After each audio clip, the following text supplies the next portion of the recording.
lawless years of the 1700s, London was plagued by criminals. These thieves, housebreakers, and degenerates ruled the streets, and in one case, that meant quite literally. When a regular household servant found himself out of a job after running up debts he couldn't pay, he was shoved in prison with no reprieve. However, smarter than your average criminal, he began to work out ways around his present situation, gaining trust from those who were keeping him behind bars. As he worked his charm on the guards, they began allowing him to creep out into the night on the premise that he would bring them more wrongdoers so they could continue to bolster their scam of a prison empire. But it wouldn't be long before the student would exceed the master, and he'd find himself in a position which allowed him to finesse a criminal underworld of thousands, one in which he would play judge, jury, and executioner. Today on Macabre London, we uncover the gruesome story of Jonathan Wild, the chief thief-taker of London.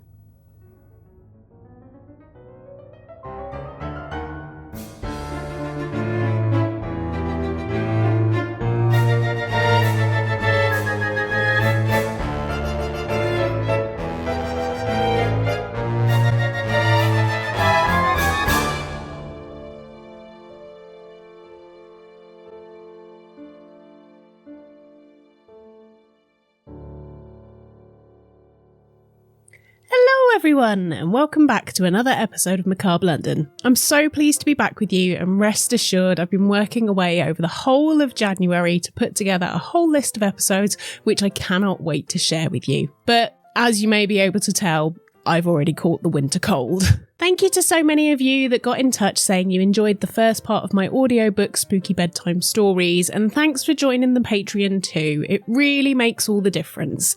If you're confused, head back to the last episode and all will be explained there. But basically, I'm now reading my favourite books, well, the ones which are out of copyright, in an audiobook format over on Patreon, and part 1 and part 2 of The War of the Worlds is out now for you to enjoy from as little as £3 a month, which is so very helpful in allowing me to bring you the show you're listening to right now. Whilst researching for this episode today, it became apparent to me that in order to understand and tell you the stories about macabre happenings, and let's face it, a hell of a lot of crime stories from the capital city, it would be helpful to know how these people managed to carry out such dastardly deeds.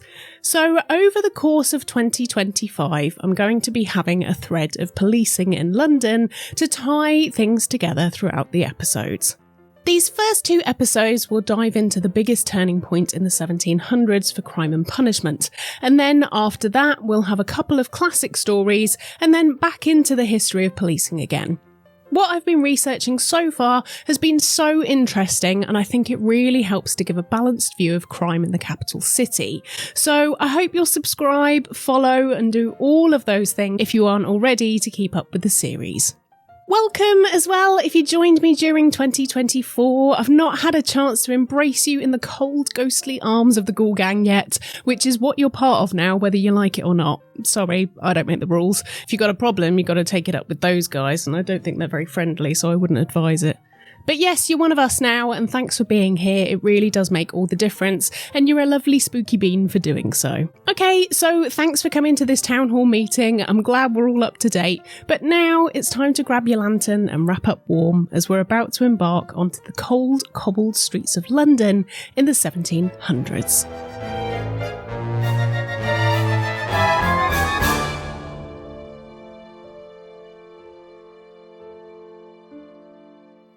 In the late 1600s, early 1700s, things were changing in London. A booming population saw the city begin to thrive, and the roots of how we recognise it today were starting to be laid down. The days of slow country living were disappearing, and in slowly crept an evil we all know too well today: capitalism. People who had moved to the city to seek better and more frequent employment and to just reap the benefits of being in a thriving capital city soon also found that there were others who sought to take advantage of these freshly settled, wet behind the ears newbies, and money was easy to make from them. As a result, crime began to boom. And where there was money, there was opportunity. As the Industrial Revolution was looming and production of goods was on the rise, people began to have nice things which could be easily nicked. Expensive clothing, nice jewellery and watches, money about their person, and basically anything which wasn't nailed down could be liberated, and in this new system where money was king, people needed it to survive, creating a new type of thievery. So as crime quickly ran rampant in the city, the authorities became overwhelmed. Up until this point, the occasional petty crime such as stealing a loaf of bread would be punished by something as simple as a few days in a small 2 or 3 room prison, stuffed in with other petty criminals, before being given a rudimentary fine or a slap on the wrist and released again. However, this new influx of increasingly violent criminals meant the small jails were overrun, and so many people were just let go, free to continue on with their new criminal career. As crime was increasing at an alarming rate, and people realised that effectively there were no consequences, something had to quickly be done to try and nip things in the bud. So to stop the new crime wave in its tracks, the tack of the government was to go all in straight off the bat. Pretty much any and all crime would now be punishable by death, in the hopes it would serve as a severe deterrent.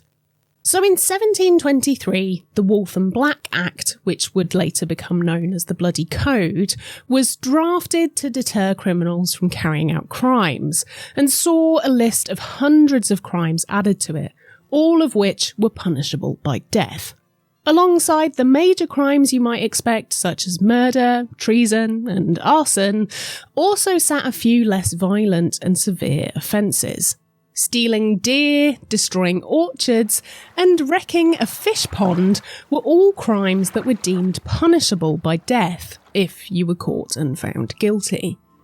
There were no age restrictions on the criminals that could be executed either, and the youngest person to have been hanged for their alleged crime was 8-year-old John Dean.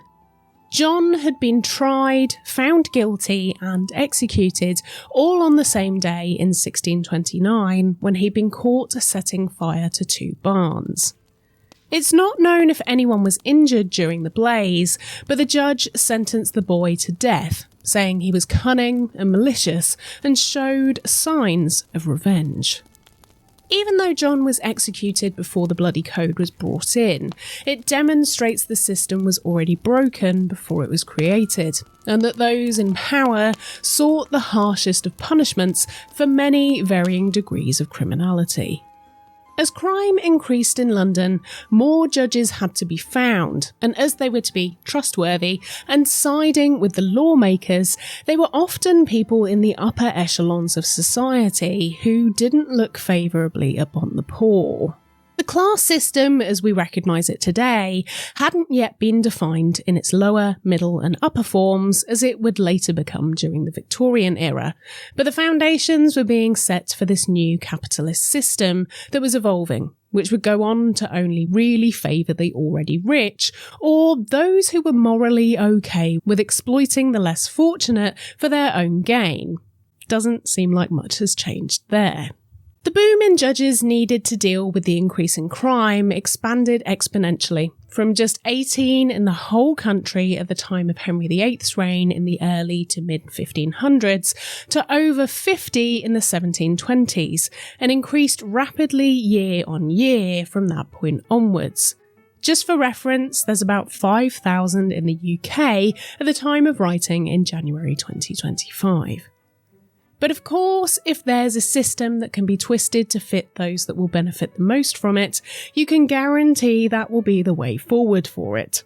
And so the people picked to serve as judges were usually people who had ties to the church, were landowners, or had some other power over the community, which meant people would be dealt with harshly. However, as the Bloody Code meant more and more people were being subjected to full trials for simply petty theft or defacing a fish pond, the courts were overrun.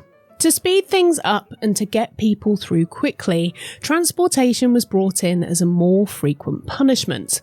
This meant criminals would be sent off to landowners in other countries to work for them for free, and often under such appalling conditions that they would die a premature death. America and Australia were the destinations of choice, and what with journeys that would take months on end to complete, many people didn't even make it to their destinations, dying on board boats and buried at sea. For those whose crimes which didn't seem serious enough to warrant transportation, they were subjected to branding so people would know forever that they were dealing with a criminal, and this could affect their ability to earn an income for the rest of their lives. As the years went by and more of the general public were serving on juries, not women though, they wouldn't be allowed to do that until the 1920s, they were tending to side with the criminals, particularly those that were only caught doing something pretty minor. This meant that the death sentence was handed out less and less frequently, and there was a sharp decline in executions. However, before then, public executions were seen as a grand day out. For high-profile executions, balconies were hired out for the best views, ginger beer and apple sellers would make their way through the crowd, and rather boldly, pickpockets would have their heyday of sneaking around, snatching what they could whilst people watched on, distracted by the macabre spectacle. The gallows at Tyburn, known as the Tyburn Tree, became a regular haunt for the people of London, and the masses would descend on the tree to see who had been caught for what. But the Tyburn Tree wasn't actually a tree. It was a construction of wide wooden beams, triangle-shaped and not even very far off the ground. But this construction would see over 50,000 people executed in the time it ruled London, from its first use in the 1500s to the last time a man was hoisted onto it in 1783. The method of execution was to have people tied around the neck with a noose whilst they sat in a cart, and the other end would be looped and tied around the beam. When the signal was given, the horse would bolt, and then the people would be left dangling. This cruel method often wouldn't even break the neck as intended, but instead just left people being strangled as they dangled there for everyone to see. Kind friends would rush forward and pull on people's legs to hasten their passing, and to steal the body to avoid it being taken for subsequent medical dissection. But if you were on your own, it could be a slow and agonising death, all played out in front of everyone to see. But even watching people die in such a horrific way didn't seem to put people off, and as there wasn't a police force to catch anyone, the criminals began to stick together, and with growing numbers, they were able to act seemingly without consequence. With an increasing crime rate, it was clear something had to be done, but it was fairly obvious that increasing the amount of military personnel on the street was an unnecessary use of force, expense, and also several different wars required those soldiers to be fighting in them, and as France had tried a similar approach during the French Revolution, and it had gone horribly wrong, it seemed there was some knowledge to be gained from their mistakes. Instead, it was decided that there could be a system set up in which the public could arrest criminals in return for money. This new job was branded a thief-taker and became a lucrative career for many. Now, thief-taking was established back in the 1600s, but as things began to get out of hand during the Bloody Code years, it became a more popular profession. But of course, the loopholes and benefits to such a job were quickly discovered and, as such, exploited. The role of a thief-taker was to perform a citizen's arrest on criminals. So, for example, if you witnessed a pickpocketer stealing from someone, you could arrest them, turn them into the police, and then receive a comparative payout on the crime committed. If the crime was a particularly heinous one, you could earn in between £30 to £40 per person turned in. A nice payout which would up your bank account today to the tune of just under £7,000. But before the Bloody Code had a chance to infiltrate the criminal underworld, there first came someone who would be able to spin this whole new system to their advantage, creating a network of crime off the back of it, which would become so corrupt it would go on to influence a whole new system altogether, when this one would undoubtedly fail. So with the new role of thief-taker being established, it meant there was now a new way of making a career out of criminality. Of course, there were plenty of people who took to thief-taking alongside their own criminal activities, as it takes one to know one, and as such, the thief-taker role soon became a way of criminals policing themselves. If you upset a rival gang, guess what? You'd all soon be picked off one by one and turned over to the authorities. This new way of catching criminals became a way out of prison as well, as inmates could swear to turn people in return for early release, and on their first handover of a con, their record would be wiped and they'd have a new career. John Wild was one such criminal who found himself behind bars after losing his job and being shoved in prison because of his debts. Now, debtors' prisons were just as harsh as regular prisons, and as soon as crime increased, they became just like any other jail and were crammed full with anyone and everyone who'd wronged anyone with slightly more power than them. But firstly, how did John decide that crime did indeed pay, and how did he realise he'd make a good criminal? John was born in Wolverhampton in the West Midlands somewhere between 1682 and 1683. Record keeping was not the best back then, to say the least. Born into a working class family before working class was even a thing, his mother was a greengrocer at the local market and his father was a carpenter, a trade he taught his young son, which would go on to help him in his later years. John had 5 siblings and was lucky enough to go to school, not a given back in the 1600s, and something his family would have paid for him to do. Away from his day-to-day studies, he also apprenticed with a buckle maker, something which doesn't sound like it would be a very lucrative trade, but indeed it was.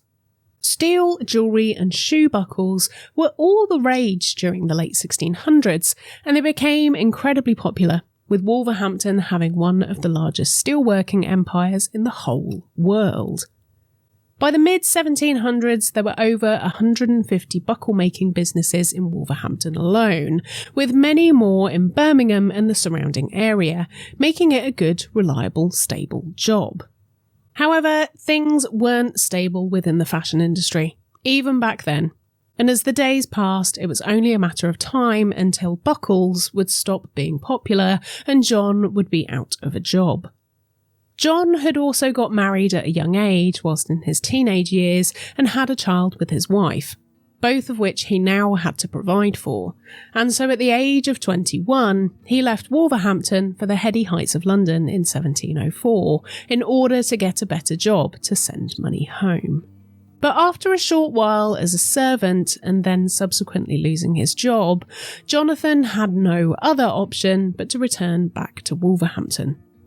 4 years later, in 1708, he was once more back in the city and again tried his hand as a servant, but history repeated and he was let go. And this is where we pick up now, with John behind bars in a debtor's prison for failing to pay what he owed, where he used his intelligence to get what he needed to legally escape. Inmates would have to pay for their bed and board, and strangely enough, in a debtor's prison, the bankrupt felons often couldn't. So they became free labour for the prison guards, and they were frequently left to rot, with some even being forced to beg on the street, kept behind barred windows which directly overlooked the roads so they wouldn't escape. But people could still give them money through the bars if they took pity on their awful cyclical situation.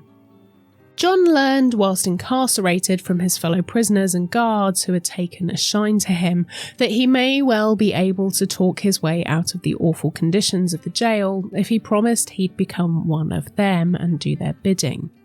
After a multitude of supervised errands and realising that John was just as corrupt as the guards, he was allowed to leave the jail on his own and bring back criminals, boosting his rank within the jail to thief-taker. This employment allowed John to then lend money to the inmates, at a profit of course, and so he soon had enough money to pay his way out of jail. Well, not entirely, but he could give the guards backhanders to allow him to be out for longer periods of time. Whilst on his midnight missions away from prison, he'd met the owner of a well-established thieving and sex work gang, Mary Milliner, who may well have actually had the surname Molyneux, but changed it due to the fact she took up hat making as her legitimate day job.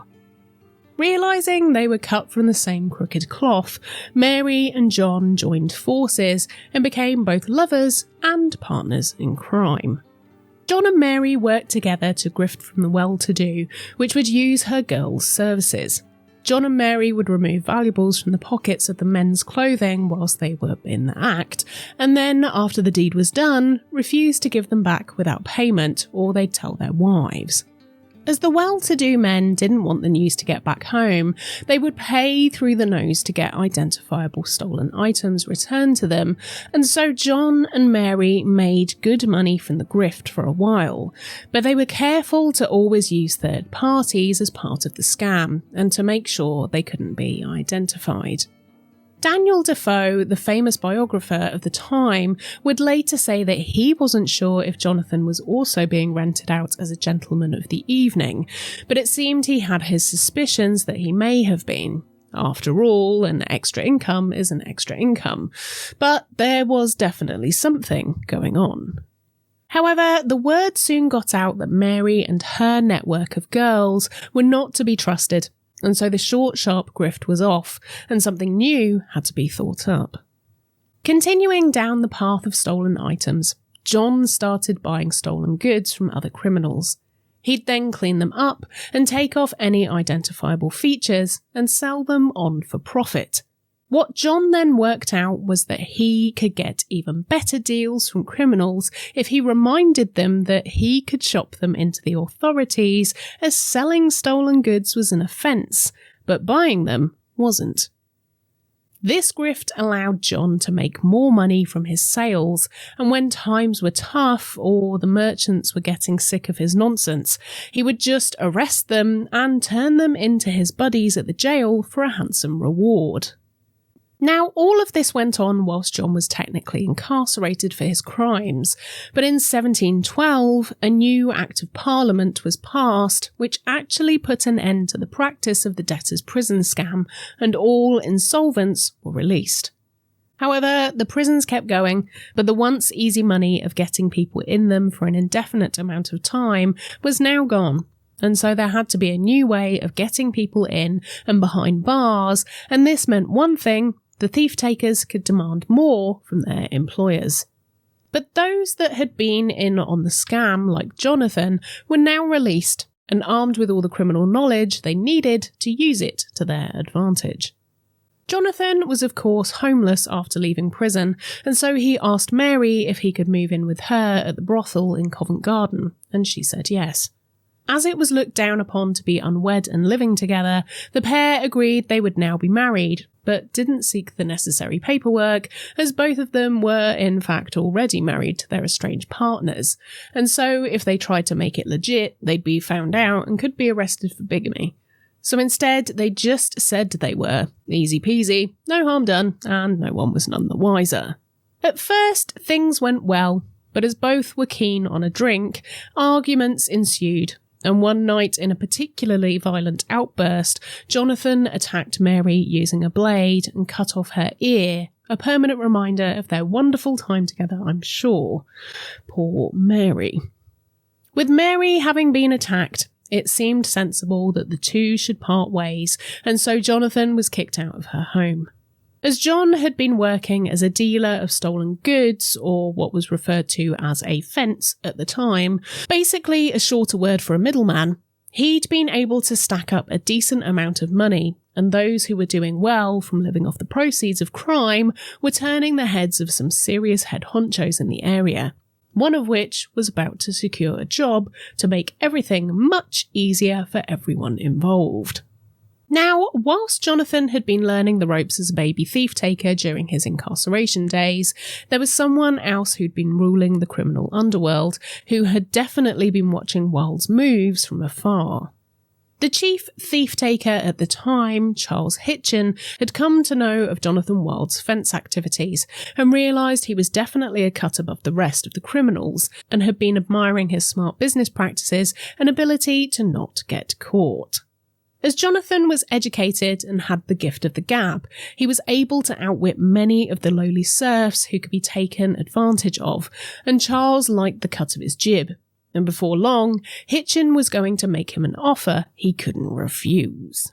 Now, speaking of an offer you can't refuse, I want to let you in on a little secret from my favourite coffee brand out there. I talk a lot about history, but one thing people have always relied on, no matter the era, is a good cup of something strong to get them through the day. The Victorians had their questionable tonics, the Georgians loved a coffee house scandal, and me, I start my day with a cup of London Nootropics. I've been drinking their adaptogenic coffee for ages because it actually works. It keeps me focused, keeps my energy steady, and most importantly, doesn't leave me jittery or crashing a few hours later. And now they've teamed up with fantastic fungi to create something really special. Mush Love, a limited edition blend designed to keep you sharp, steady, and feeling your best throughout the winter months. Now, I know what you're thinking. Mushrooms in coffee? But stay with me. It might sound like something that doesn't work, but let me reassure you, this is expertly blended with chaga, cordyceps and lion's mane mushrooms that have been used for centuries to support immunity, fight fatigue and boost focus. So whether you're wading through a mountain of research like me, trying to stay productive during the dark afternoons, or just in need of something that actually helps you feel awake without feeling wired, this stuff is a game changer. And the best part? It tastes great. No weird mushroomy earthy aftertaste, no compromise, just smooth, rich, high quality coffee with an extra boost from some of nature's best ingredients. Mush Love is a limited edition, so once it's gone, it's gone. You can get yours at londonnootropics.com, fantasticfungi.com, and select stockists whilst it lasts. And to get 15% off, you can use the code MUSHLOVE, that is MUSHLOVE, for 15% off on londonnootropics.com. But make sure you get in quick before it runs out. I've been loving it myself and burned through my supply in just a few days, and I think this may actually be my favourite London Nootropics blend yet. So you're going to have to fight me for it. So make sure you buy it now before it's too late. If you do miss out, then don't worry, all the lovely blends will be available as usual too on londonnootropics.com. Much love everyone, now let's pick back up with Jonathan and see where his story takes us next. Just before John was released from prison, Charles had managed to buy his way into a very fortuitous position, the Under-Marshal of London. After parting with £700, which is close to $125,000 in today's money, Charles effectively had the keys to the city, unlocking a Pandora's box of criminal corruption, which he would now rule over like an evil Svengali of crime. This role, which saw Charles as effectively the head of the Metropolitan Police before that was even a thing, meant he could do whatever he liked, and so he did. Over the brief 2 years that Hitchin was in power, he ran the town. He lay a web of extortion and corruption that took advantage of everyone. He blackmailed the upper classes and arrested anyone he didn't want around and threw them in prison. He accepted bribes to release dangerous criminals from behind bars and would also steal services from male sex workers. Charles was supposedly a closeted gay man, and to make sure he didn't get found out, he would threaten to shut down the molly houses he used, a term for homosexual brothels at the time. It may well have been likely that Charles and Jonathan met as a result of both of them perhaps being gay or bisexual men, and if Daniel Defoe's suspicions were correct, this would make sense. But however they met, Jonathan caught Charles's eye on account that they were seemingly quite similar in that they were both trying as hard as they could to make the most of being criminals and were doing a good job of it. So with that in mind, Charles propositioned Jonathan that they join forces and that he would give him an official position as chief thief-taker in time when he could be quietly indoctrinated. But things weren't going to be so smooth. as after all the corruption and dodgy dealings, Hitchin was under suspicion by the authorities, and so they launched an investigation which soon revealed just the tip of the iceberg, and Charles was placed on suspension for a year. To make sure the underworld empire he'd created was well maintained, he appointed Jonathan as his stand-in, and he got the promotion to chief thief-taker, and was told to make sure the whole corrupt plan was looked after and upheld. As Jonathan didn't much care for the heavy-handed techniques which Charles employed, he took a far more stealthy approach to things, one which would allow him, unlike Charles, to go under the radar for much longer. Firstly, he put an end to being quite so bold with the coercion and corruption techniques. Rumour has it that Charles actually used to sign his blackmail letters with his own name, which meant there was plenty of evidence to prove what he'd been up to. But Jonathan was much better at covering his tracks. Whilst Charles was on suspension, Jonathan laid down his roots to establish the long grift he was carrying out. In a weird juxtaposition, organised crime was on the rise, but so were literacy rates. This meant that news could now travel further than it had before, and what with a few more people able to read, they could gather together, buy a paper, and then read it aloud for the whole street or in the pub, or coffee houses had regular daily newspaper readings and people would gather to hear the news. So now people could keep up with what was going on, be influenced by what they heard within their pages, or much like the papers today, scare everyone that things were much worse than they actually were, which could be used to coerce everyone into behaving. With newspapers now able to spread the word, dangerous criminals and evil thieves seemed like they lurked around every corner. But this meant one of two things, depending on whose side you were on. Some people sided with the criminals and wanted them to remain uncaptured. Others felt that it was only a matter of time before they too were targeted by the dangerous felons they read about. This gave people food for thought about what might happen to London's residents and their place within their communities, so fear began to spread like a disease. As time passed and Charles Hitchin was allowed to return to his position as under-marshal, Jonathan had been doing a good job of keeping things under control. He'd set up a network of thieves and also immersed himself in all things underworld. He'd been able to learn who his rivals were, who could be bribed and manipulated, and who was most likely to snitch. His overview and insights were now greater than Hitchin's, and he knew he could use this to his advantage to get a one-up on his boss.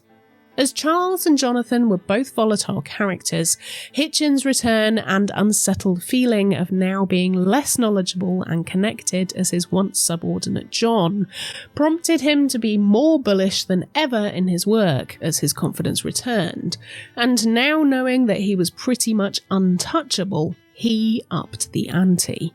Jonathan decided it was best to begin stepping away from Charles, and so he focused on bolstering his income by carrying out a new grift using the medium of the newspaper. Jonathan set up office inside a pub called the Blue Boar Tavern and would offer a return service for stolen goods. In the clever ruse, he would order his thieves to steal high-ticket items from the wealthy and then wait patiently for them to be reported in the paper. He would only ever take notice of the adverts if they offered a reward, and then he'd contact the individual to let them know one of his thief-takers had found the loot. The victim would gleefully go to the Blue Boar to collect it, and John would arrange for the thief-taker to bring it back, of course for an admin fee in return, and then he'd take the reward and give some of that back to the thief-taker as payment. Now, if the stolen items were obviously marked enough with the individual's name, which often things were back then, and if they were obtained at a den of ill repute, particularly a molly house, then Jonathan didn't waste time waiting for an advert. He just blackmailed the individual instead, safe in the knowledge they wouldn't rat him out because of their secrets that they wanted to keep hidden. To avoid detection of his stolen goods scam, Jonathan acted as if he was trying to stop all this petty crime and would regularly turn in thieves to the magistrates. But little did the authorities realise that these were actually members of rival bands of thieves, and he was doing himself a favour by eliminating the competition. Now, as Charles had come back into power, and with rivalry bubbling under the surface between him and Jonathan, they both interfered with each other's businesses. Jonathan captured and turned in as many of Hitchin's thievery gang as he could, and Charles did the same. Eventually, Charles's gang was decreasing so rapidly that he met with Jonathan and threatened to expose his web of deceit.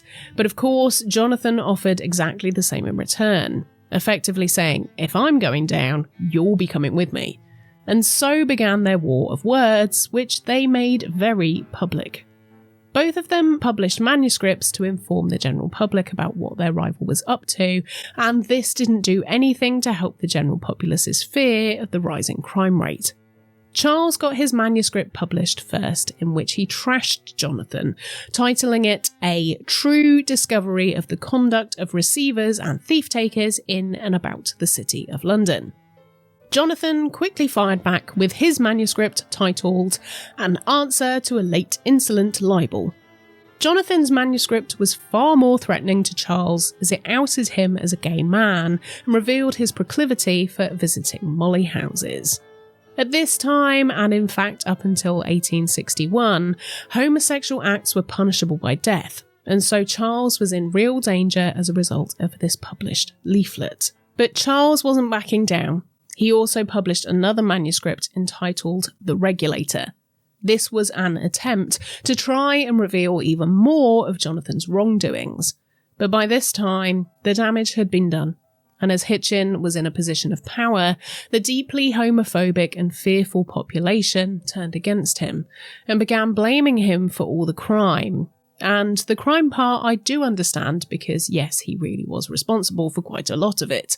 But the homophobia against him, I don't see how that correlates to crime at all. It doesn't really seem like anyone's business to me. With Charles having been outed in multiple ways, he had no other option but to stand down. And this allowed Jonathan to show to the public what a hero he was. An honest, pure of heart crime fighter who didn't want anything bad for his people, which was of course a load of crap. With this renewed favour in the man who was going to protect them from all the baddies, the public began to look up to Jonathan as a bastion of all that was good and holy, and so he gave himself the self-imposed new and improved title of Thief-Taker General of Great Britain and Ireland. Jonathan now became ruthless with his own gang in a bid to uphold his reputation. He kept his colleagues dangling by threads, and if they disagreed with him, they'd be turned in. Wild would collect the payout, and they'd be sent to the Tyburn tree to be executed. It's believed that Jonathan sent around 70 people to their deaths during this time, and so with some rough maths, that would have earned him around $500,000 in today's money, just off thief-taking alone. Now, with this track record, strangely crime was still on the rise, and so the authorities asked Jonathan what could be done to incentivise more thief-takers to join the cause, to which John said that they needed better provisions and said the reward should be upped by a significant amount. Of course he did. So the base reward leapt from £40 per thief turned in to £140 per capture, and John did indeed capture many more thieves as a result. But of course, they weren't always thieves, and it could be easily orchestrated to shove things in people's pockets, and the authorities just believed John because he was a bastion of morality. But this, of course, meant many innocent people were just being sold to the hangman, and Wild was pocketing the money, all the while it looked like they were fighting crime. As time ticked on, and by this point Jonathan had been ruling the criminal underworld for close to a decade, he became rather blasé and comfortable. He began publicly extorting people by getting his thieves to steal from gentlemen's clothing at brothels, particularly notebooks and diaries, and then advertising it in the paper for a safe return, basically saying, "Look, I know who you are, this is where we got this, and if you'd like it returned, then come buy it back next week, or I'll put the details on the paper and your life will be ruined." This now blatant and obvious corruption was making the general public slowly turn against him, and it was clear that Wilde's days of ruling the underworld of London were numbered. And soon, Jonathan would meet his match in the form of another thief who wouldn't be willing to go so quietly. But that is a story for the next episode. So make sure you join me back here next time when we'll be delving into the story of the thief who sent Jonathan to the gallows.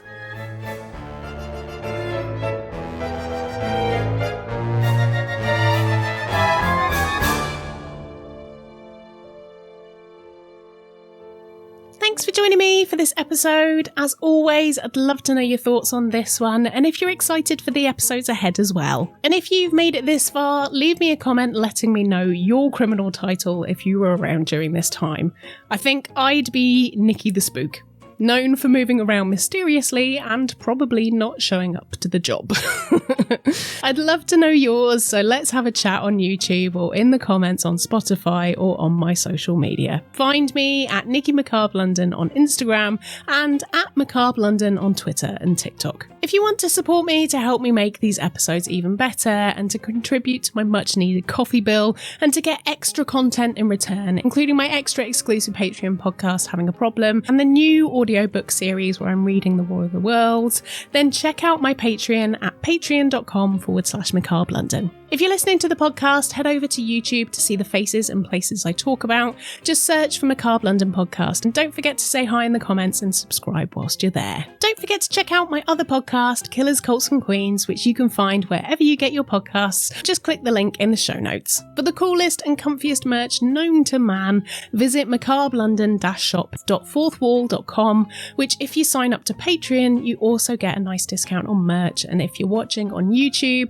the merch is just hanging around under the video now, so it's very easy to access. Just click on the products. A big thanks to my amazing top tier Patreon producers: Christina, Christoph, Heather's Leg, Lisa, Mary, Ravel, Sally, Sam, Sarah, Terry and Veronica, and all of our other fantastic patrons.